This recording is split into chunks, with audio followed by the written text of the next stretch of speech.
बिस्मिल्लाहिर्रहमानिर्रहीम। अस्सलाम वालेकुम। आज तल्ख अल्फाज के साथ रहमत अली खान आपकी खिदमत में हाजिर है। जैसा कि आपके इल्म में होगा कि इस वक्त वतन अजीज़ में सियासी कशीदगी उरूज पर है, वहीं पर एक पाकिस्तान के मजबूत तरीन इदारे के सरबराह की तकर्री को भी मुतनाज़ा बनाया जा रहा है। हर जमात की जानब से अपना फेवरेट बंदा लाने की सरतोड़ कोशिशें और खींचा तानी क्यों हो रही है, इसके पीछे असल मुहर्रिकात क्या है, ये आज मैं आपके सामने रखूँगा।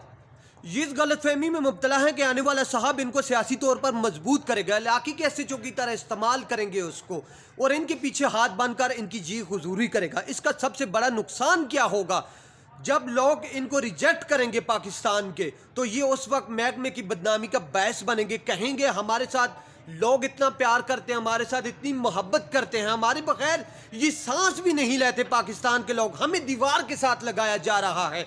ये सड़कों पर होंगे, महकमे की बदनामी का बायस बनेंगे, कमज़ोर करने की कोशिश करेंगे। इनका असल मकसद ये है, ये होते कौन है कि ये फैसला करेंगे किसको कहां पर लगाना है। मुल्क की अदालतों से सर्टिफाइड डिक्लेयर चोर फैसला करेंगे, मुल्क की जेलों से भागे हुए लोग फैसला करेंगे कि अदारे के सरबराह को किसको लगाना है। इनकी गर्दनों में अमेरिकी पट्टा पड़ा हुआ, अमेरिकी किले पर बांधे हुए लोग फैसला करेंगे कि हमारे इदारे का सरबराह कौन होगा।